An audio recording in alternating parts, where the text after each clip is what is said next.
Hello, everyone, and welcome back to a very special episode of the Serpentine Path Podcast. I'm just going to name that I'm feeling quite intergalactic right now for a lot of different reasons. The biggest one being that I'm on the first day of my bleed, and it was an unexpected bleed. My cycle is very regular often and very dependable, and I know how to track and blah, blah, blah.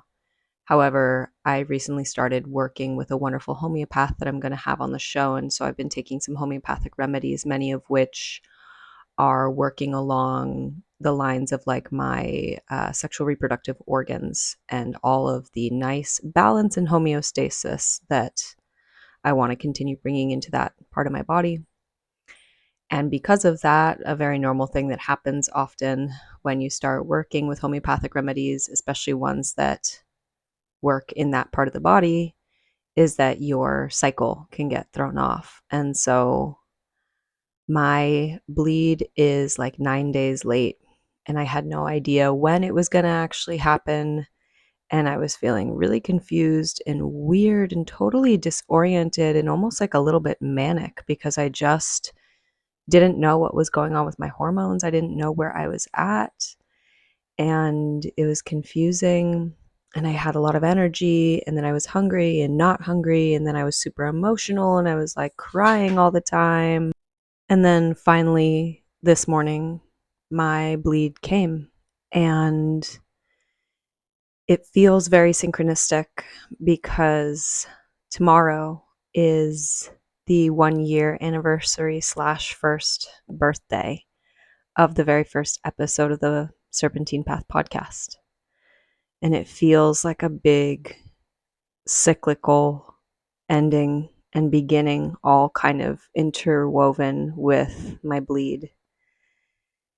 And wow, I have a lot that I could say about this past year with this project. I feel just profoundly blessed to be the mother of this show and all that it has brought forth in my life thus far.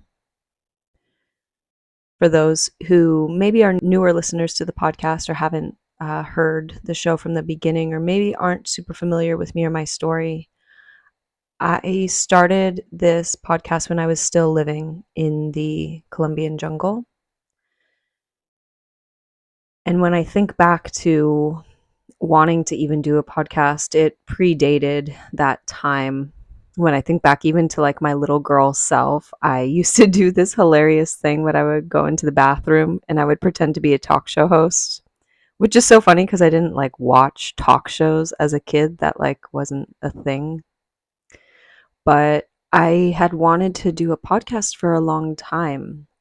And to be clear, I didn't and still don't really know anything about podcasting. Even though I have a podcast, I'm like, what is a podcast?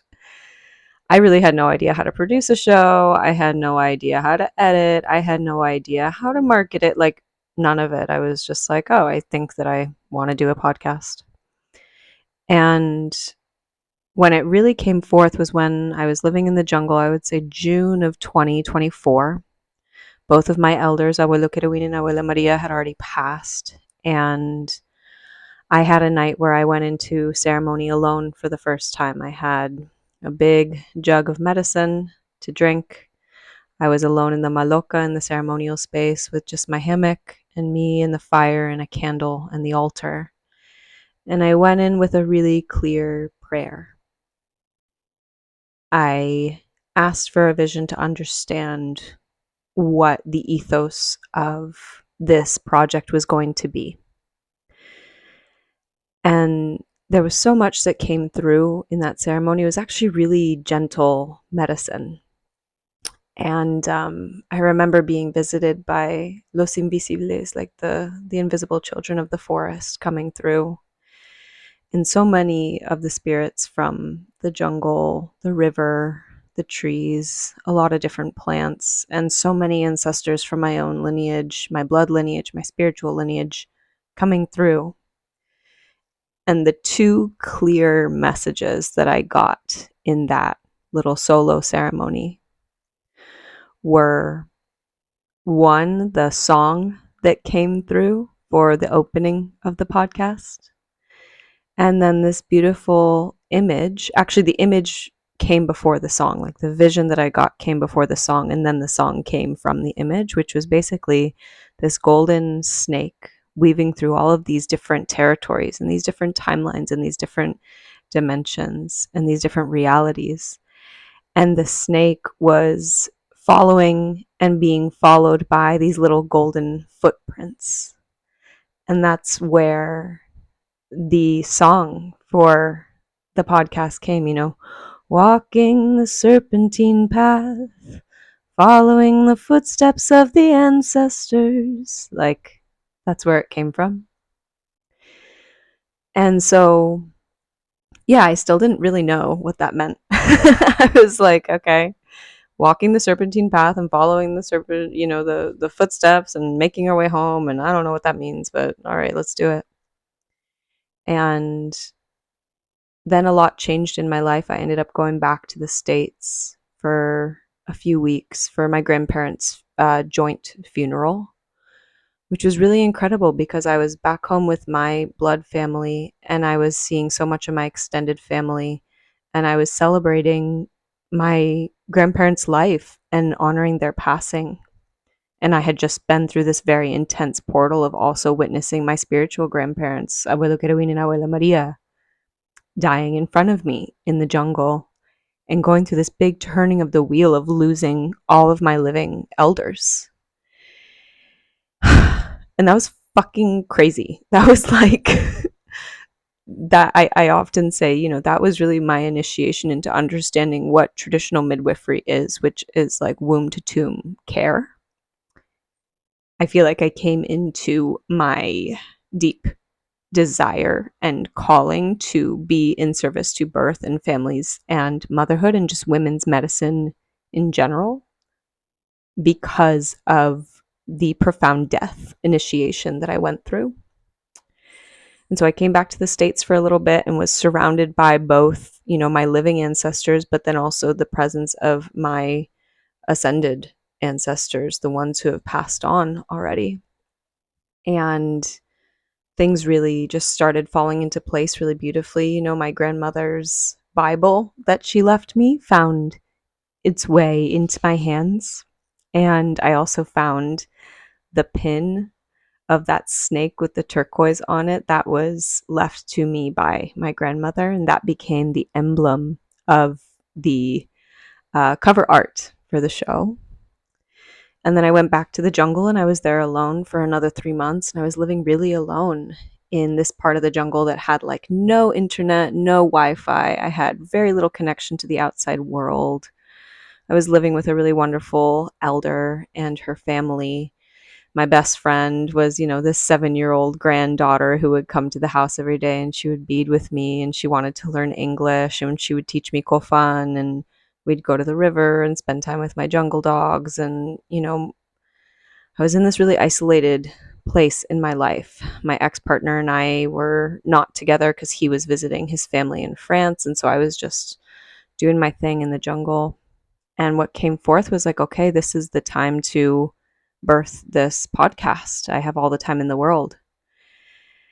And the ethos of the project from the beginning was essentially a way to try to figure out how I was going to translate all of the teachings that I had just received from this insane initiation that I had gone through, living in the jungle full time in this indigenous village with these incredibly powerful elders, teachers, shamans, healers, medicine people, political leaders, community organizers, to go through their dying processes with them, to step into like huge degrees of responsibility in regard to the care of, their health, taking care of their farm and their land, just so much. And then on top of that, drinking like hundreds and hundreds and hundreds of cups of ayahuasca throughout that whole period.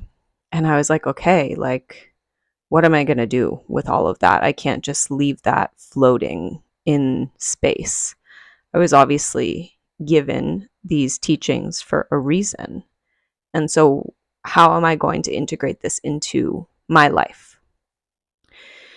And the biggest thing that came through was, okay, I'm just going to start telling stories about what I've been learning. I'm just going to lean into story medicine because I'm a big storyteller in a lot of ways. And this is how I know how to heal myself, is listening to other people's stories and sharing my stories. So I guess I'll just start with that. And that's how the show began.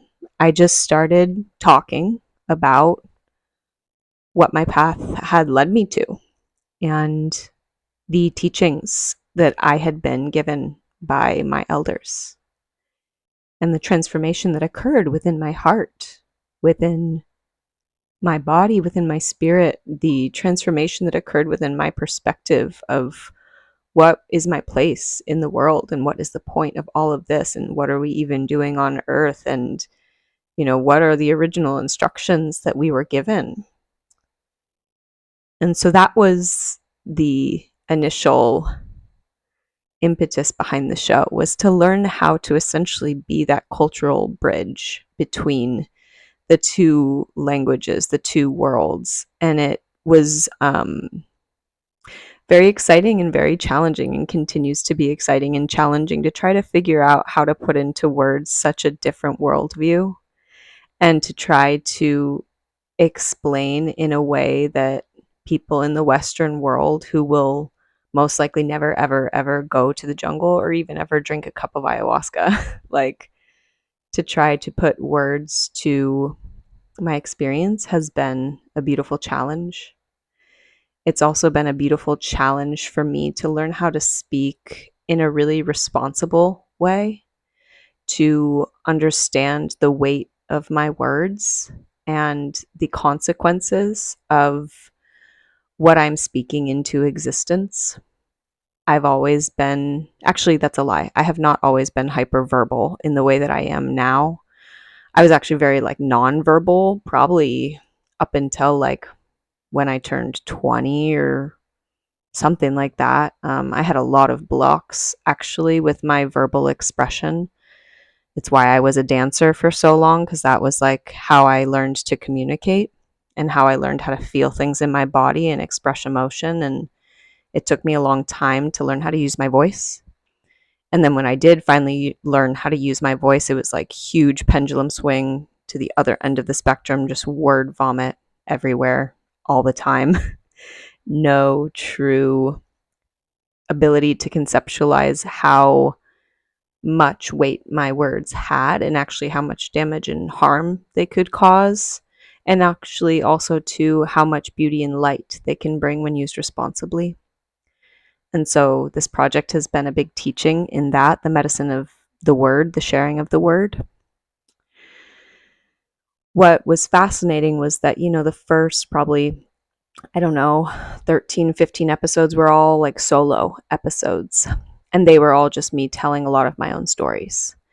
And then a lot of things in my life pretty much fell apart. I ended the relationship with my ex-partner that was devastating and unexpected and just rocked me and obliterated my whole heart. I had to leave the jungle, which I had not been planning on leaving in the way that I did, very unexpectedly, very quickly. I had absolutely no money and I had to go home and come back to the States, which I absolutely did not want to do. And I had to live with my parents full time, which I absolutely did not want to do after being out of the house for over a decade and being very self-sufficient and independent and autonomous from my family, to really have to lean on them pretty much 100% for their support. And it was also a really weird, tricky in between time, because I was just what do I talk about on the podcast anymore? This whole version of myself that I showed up as in the beginning, none of that exists anymore. That was how I was feeling. That's not true, obviously.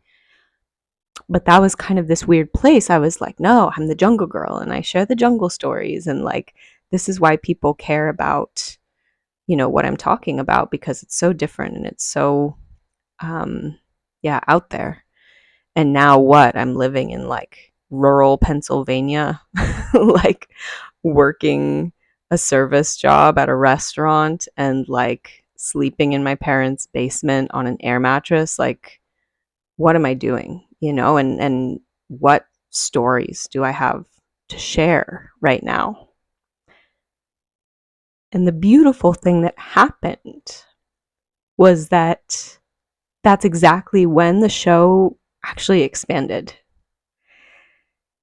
And the reason that it expanded was because I started feeling the call to reach out to other people and bring guests onto the show.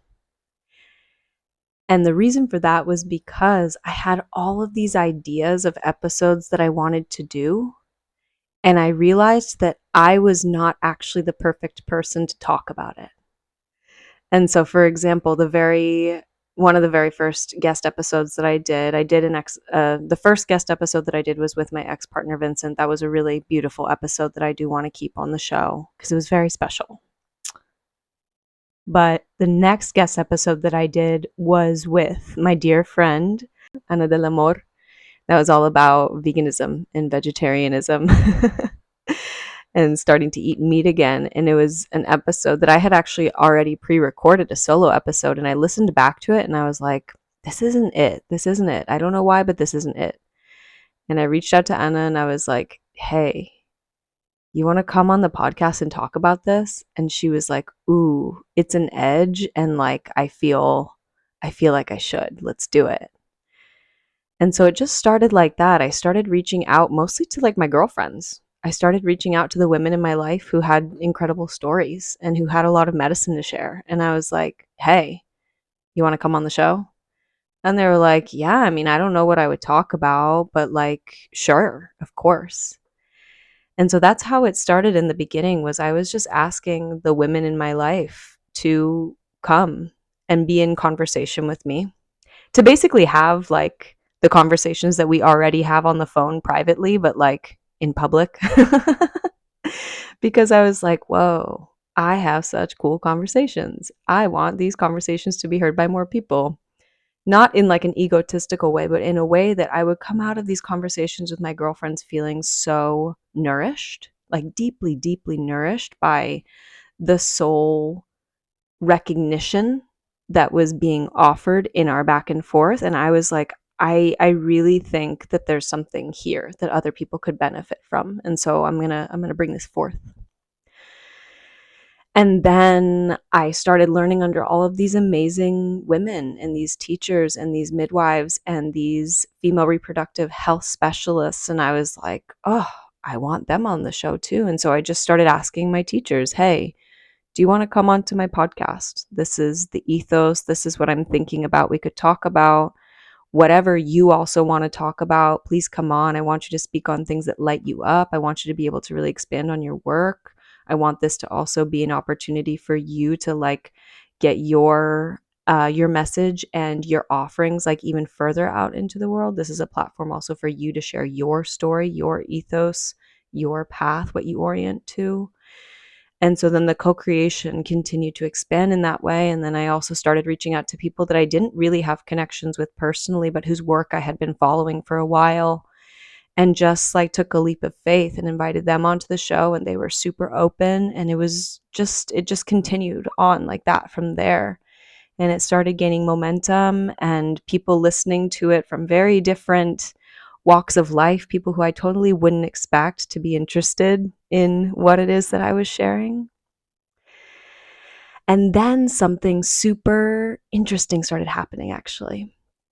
As the show started growing, I started getting all these people reaching out to me, wanting to come onto the show, people who I hadn't connected to yet, people whose work I wasn't familiar with.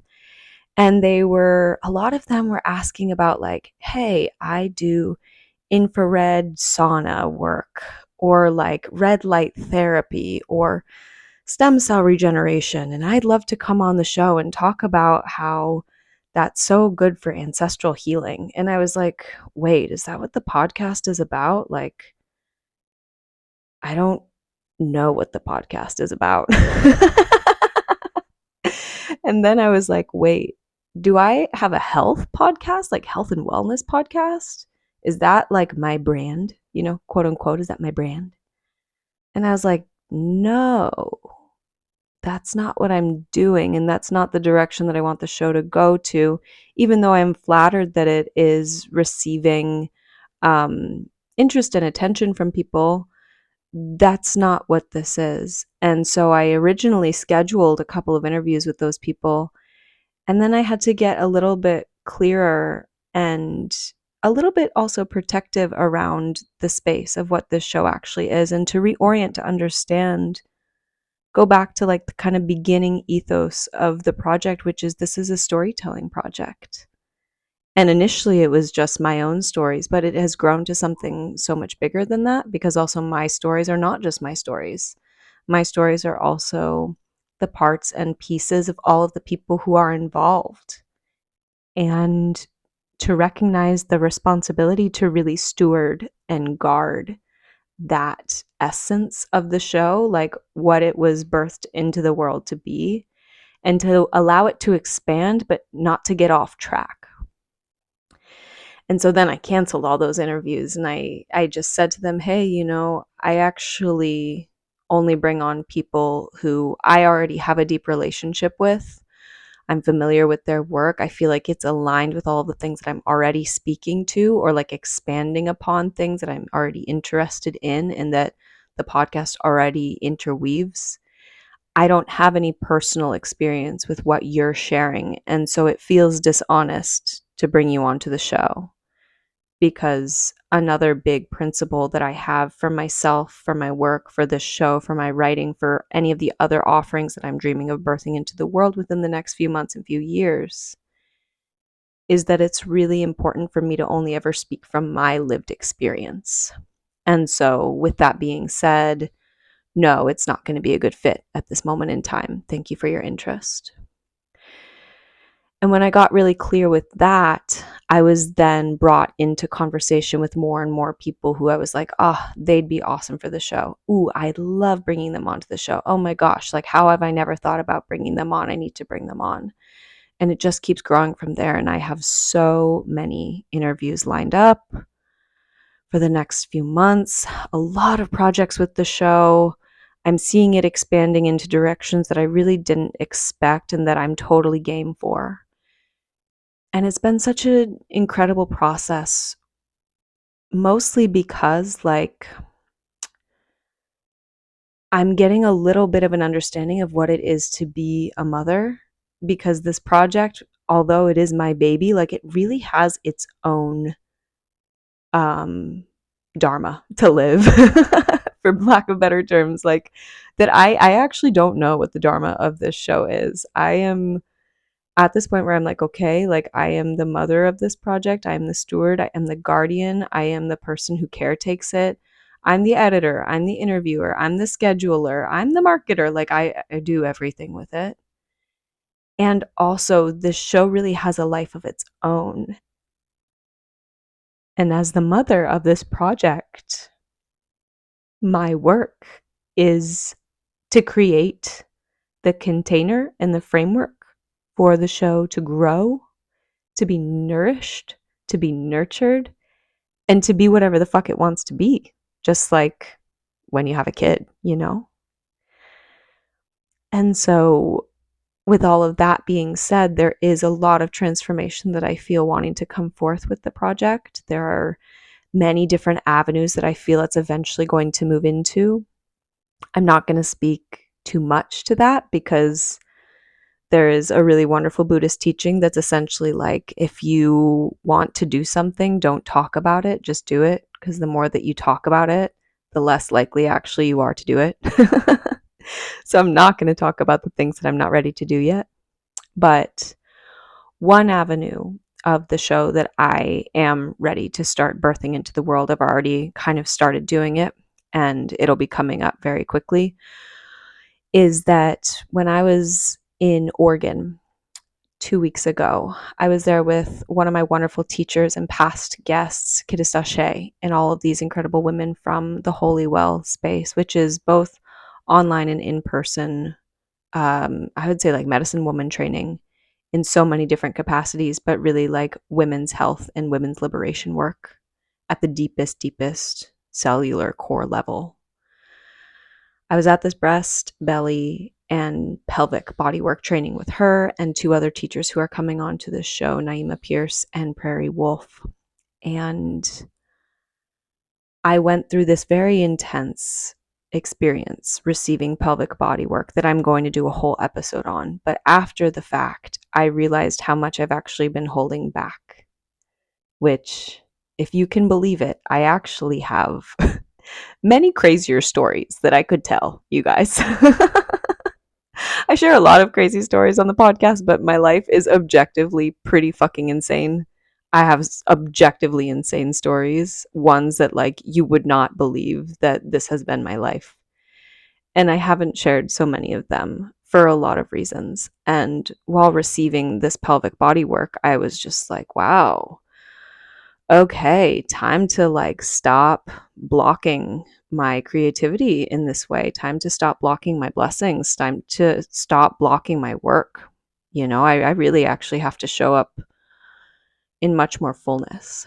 And so all of that is to say that this new branch of the podcast that I'm going to be rolling out very soon is going to be called Eighth House Medicine. And that is both dual writing on my Substack, and then those are going to be paywalled episodes.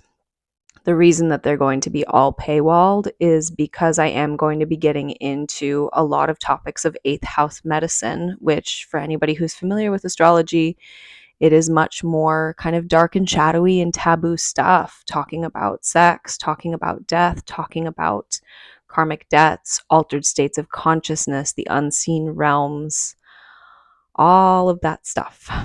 And I carry a lot of medicine in that realm, predominantly just because of the amount of wounding that I have experienced in all of that kind of stuff, the amount of like deep pain and trauma that I've had to alchemize and transform. And I'm at a point now where I do see so much beauty in all of the really hard, intense, crazy shit that I've been through.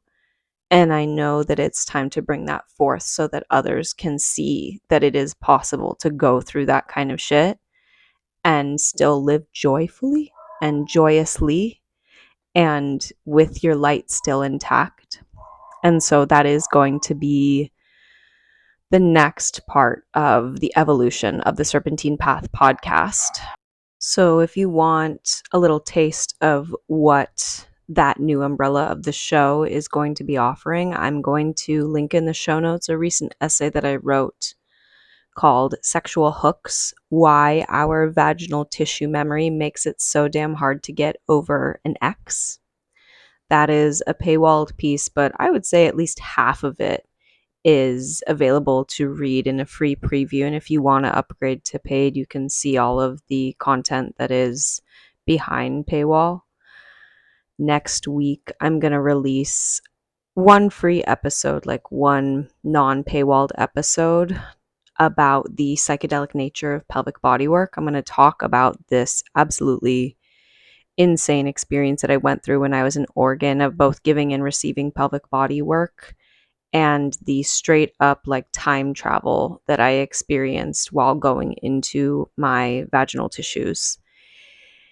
And I'm not joking when I say that this felt like a full-on cup of ayahuasca. Like when I came out of this day, I remember walking out of the classroom yurt and just being like, whoa, like that's insane that I somehow still up until this point in my life at 29 years old, like did not realize that my pussy is like a straight up portal. I always knew that it was a portal, but like not in this way. And so I'm going to do, a whole episode about that. That'll be like my first eighth house medicine episode. And then after that, everything is going to be paywalled. But that will give you guys kind of like a taste of what I'm going to be going into with my paid content more and more. And I guess the last thing that I could say is just I I'm a very creative and generative person in general in my life.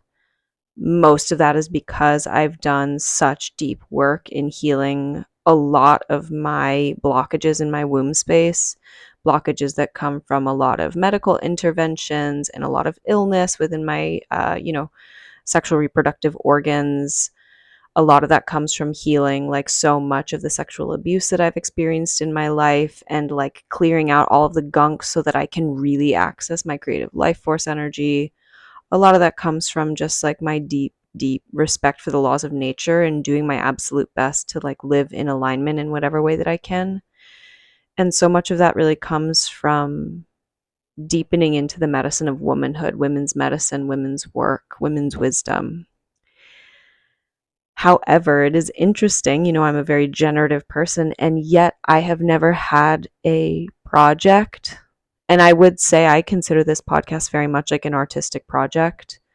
I've never had an artistic project that I have followed through to this extent, this consistently for this long term. I've choreographed a lot of pieces. I've produced a lot of like visual art. I bead all of the time and make, beaded jewelry. I write songs and like birth music and all that kind of stuff, but I've never had a project that has demanded this degree of follow through. And I would say that this project has been very much in alignment with my deep desire to heal my relationship with and cultivate my own inner divine masculine energy, the part of me that is able to actually like see the long-term vision and plan everything and get it all together and like execute it and follow through and publish and just like, see something through from beginning to end.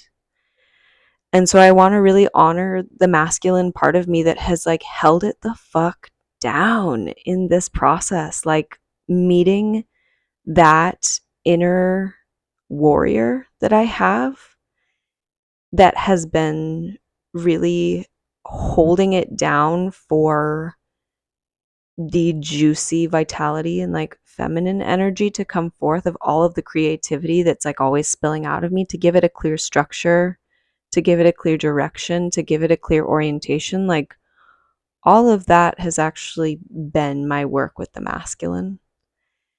And it's also brought forth like so much confidence in me to birth a lot of other projects that are both related and unrelated to this podcast in the future.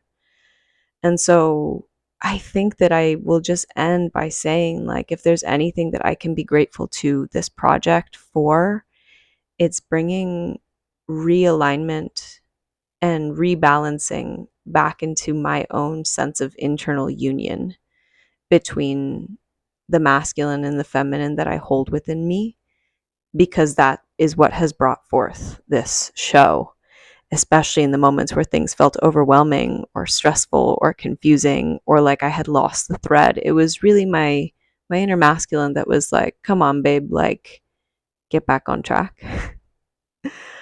And I feel really proud of myself. I feel really, really proud of the work that I've done this year with this show. I feel really, really, really fucking grateful to all of my guests who have come onto the show and who have trusted me to hold a container and a framework and a foundation and a space of safety for them to share their stories, because they're coming on and sharing really intimate and vulnerable stuff. I'm really grateful to all the people who listen to this show. Again, like I'm consistently surprised by who actually listens. I thought it was going to be like, my family and like 3 friends who would listen to this. And actually, like, my family doesn't even really listen to this. And I don't think a lot of my friends even listen to this. Some of them do. But my audience has turned out to be people that I really didn't expect. And I think that that's actually like so much cooler and so much more interesting. And so whoever you are listening to this podcast, there's a lot of you at this point, and I really, really appreciate your presence with me. When I think about the essence of story medicine, I visualize myself every time when I'm coming into ceremony with this show. I just imagine like myself as this 86-year-old grandma sitting in front of the fire with everyone across the world and passing stories across the flames and hearing and sharing and interweaving and co-creating beautiful magic and deep medicine, both from where I'm speaking from where my guests are speaking from, but also the energy that I feel from the listeners and what kind of stories that they are wanting to hear and wanting to be called forth. And so know that I am, tapping into you, and I'm tapping into kind of the pulse of what is going to be the most medicinal share. And so I thank you all for showing up, for listening, for sending the most beautiful emails and Instagram DMs and WhatsApp voice notes, messages, and, texts, and just being along for the ride with me. I really don't know where the show is going. I have some ideas. I'm letting it rock, and I just feel really grateful. So, here's to another year of the Serpentine Path podcast. I can't wait to see what comes. Thank you, thank you, thank you, thank you, thank you from the bottom of my heart. Happy first birthday to my baby. I'm so proud. Thank you guys.